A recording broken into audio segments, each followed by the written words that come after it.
लोकसभा चुनाव के छठे चरण का मतदान प्रयागराज में होना है और अब महज 10 दिन का वक्त बाकी रहा है और यही वजह है कि हम प्रयागराज वासियों की नब्ज को टटोलने के लिए इंडियन कॉफ़ी हाउस में आए हैं। इस कॉफ़ी हाउस का भी अपना एक इतिहास रहा है। आज़ादी के 10 साल बाद ही ये कॉफ़ी हाउस जो है सिविल लाइंस के महात्मा गांधी मार्ग पर स्थित है और यहाँ पर तमाम जो प्रबुद्ध जन हैं, वरिष्ठ नागरिक हैं, वो अक्सर शाम के वक्त, सुबह के वक्त यहाँ पर चर्चा करते हैं। इस कॉफ़ी हाउस के इतिहास की बात की जाए तो यहाँ पर पंडित मदन मोहन मालवीय से लेकर के तमाम जाने माने नेता, चाहे लाल बहादुर शास्त्री, पंडित जवाहरलाल नेहरू की बात की जाए, कवियों की बात की जाए तो पंत निराला, महादेवी वर्मा और हरिवंश राय बच्चन भी इसी कॉफ़ी हाउस में कभी आया करते थे, कॉफ़ी का लुफ्त उठाया करते थे और राजनीति पे गहरी चर्चा और बहस भी होती थी। कुछ लोग हमारे साथ हैं, इनसे जानते हैं। सर, अब 10 दिन के बाद प्रयागराज में भी चुनाव होने हैं, मतदान दिया जाएगा, क्या लगता है आपको, क्या स्थिति है यहाँ पर? अरे 400 पार है, स्थिति क्या है? हमारे प्रधानमंत्री ने कह दिया कि 400 पार है, तो 400 पार है। अब उसमें क्या, सब सीट जीत रहे हैं हम। प्रयागराज की बात की जाए तो यहाँ पर नीरज त्रिपाठी हैं कैंडिडेट, जीत रहे हैं और क्या कहते हैं, गंगा पार प्रवीण, वो भी जीत रहे हैं और कौशाम्बी विनोद सोनकर जीत रहे हैं।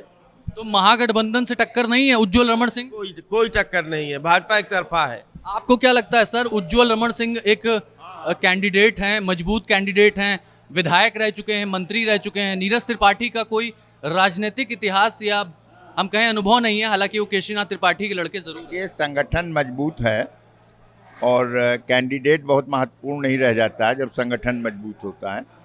तो यहाँ पे भाजपा का संगठन बड़ा मजबूत है और मेरा ख्याल है कि नीरज त्रिपाठी जीत जाएंगे। क्या मुद्दे क्या हैं प्रयागराज के? मुद्दा तो देश में अब कोई नहीं बचा है सिवाय मोदी जी के अलावा। मुद्दे पे बात ही नहीं हो रही। 400 पार का नारा चल रहा है तो सब लोग इसी पे लगे हुए हैं कि 400 कैसे पार लगे। महंगाई, बेरोजगारी, विपक्ष काफी कुछ नहीं, कोई कहाँ चर्चा करता है।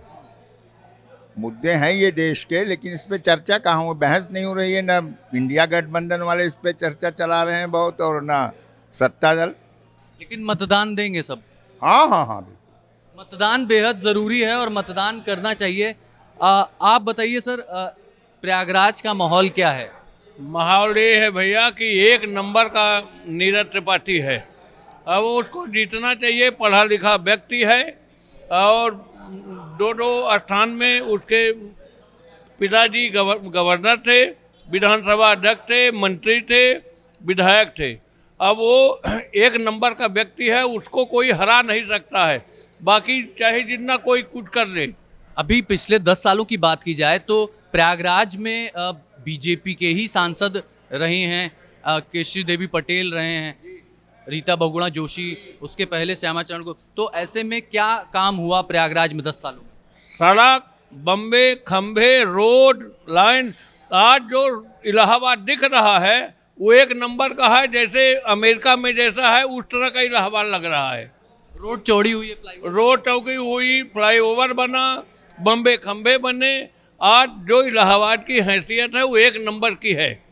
आप खुश हैं सरकार के काम से? बिल्कुल खुश हैं और आम पब्लिक भी खुश है जी। कोई शिकायत, कोई नाराजगी? कोई नाराजगी नहीं, कोई शिकायत नहीं है।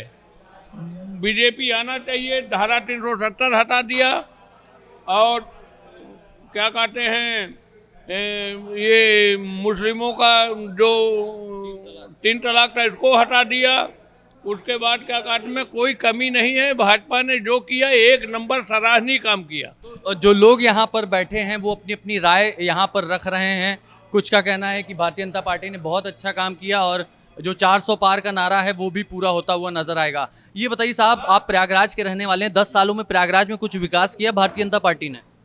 देखिए, विकास जो है वर्ल्ड बैंक की योजनाएं होती है और जो मौजूदा वर्तमान सरकार होती है उसकी जिम्मेदारी होती है विकास की। और हमारी जो नगरी है वो कुंभ नगरी है और यहाँ प्रत्येक वर्ष एक बहुत बड़ा धार्मिक आयोजन होता है। तो उस दृष्टिगत यहाँ बहुत सारे विकास हुए हैं, होते रहे। अब भारतीय जनता पार्टी ने क्या विकास किया है ये स्पेशली बता पाना तो मेरे लिए मुश्किल है, लेकिन विकास यहाँ हुआ है। तो प्रयागराज की तस्वीर बदलती हुई आप देखें हैं? बिल्कुल बिल्कुल। प्रयागराज ने 70 साल से जो प्रगति नहीं देखी वो वर्तमान में आज प्रगति देख रहा है इलाहाबाद। इलाहाबाद ने मोदी युग में जो विकास देखा है इससे पहले यहाँ की किसी जनता ने कोई विकास नहीं देखा। आज जो भी कुछ हो रहा है इलाहाबाद जो तरक्की के रास्ते पे है वो ड्यू टू मोदी और योगी सरकार के काम से हम लोग बिल्कुल बहुत खुश हैं और ऐसी सरकार को बराबर बने रहना चाहिए, ऐसी हमारी इच्छा है।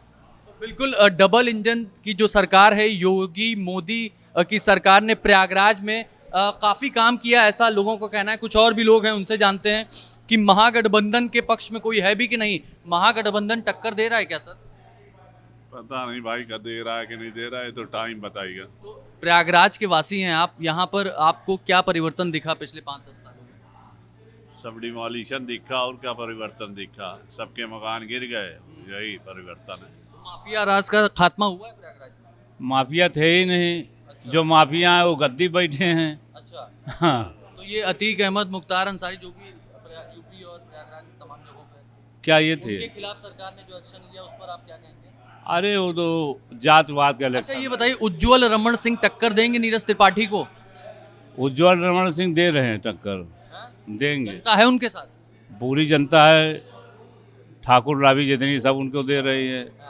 हाँ, आहिर मुसलमान देवा ही करेंगे, समझ रहे हैं, हाँ, देवा ही करेंगे वोट। तो कुछ लोगों का कहना है कि वोट अगर पूरी तरह से एकजुट हो जाता है तमाम लोगों का, तो उससे ज़रूर मुश्किलों का सामना भारतीय जनता पार्टी को करना पड़ सकता है। लेकिन अभी की बात की जाए तो नीरज त्रिपाठी और उज्ज्वल रमन सिंह प्रयागराज लोकसभा सीट, इलाहाबाद लोकसभा सीट से एक दूसरे के आमने सामने हैं। हालांकि उज्ज्वल रमन सिंह सपा में थे और उसके बाद उन्होंने कांग्रेस ज्वाइन किया क्योंकि इलाहाबाद लोकसभा सीट जो है वो कांग्रेस के खाते में आ गई थी और उसके मद्देनज़र उज्ज्वल रमन सिंह अब कांग्रेस की सीट से इलाहाबाद लोकसभा सीट पर ताल ठोकते हुए नजर आएंगे। लेकिन 10 दिन बाद मतदान होने और 4 जून को काउंटिंग होगी, यानी नतीजे आएंगे। ऐसे में ये देखना बेहद दिलचस्प होगा कि 4 जून को आखिर प्रयागराज और फूलपुर का सांसद कौन बनेगा। वीडियो जर्नलिस्ट संजीव मिश्रा के साथ अभिषेक पांडे, भारत एक्सप्रेस, प्रयागराज।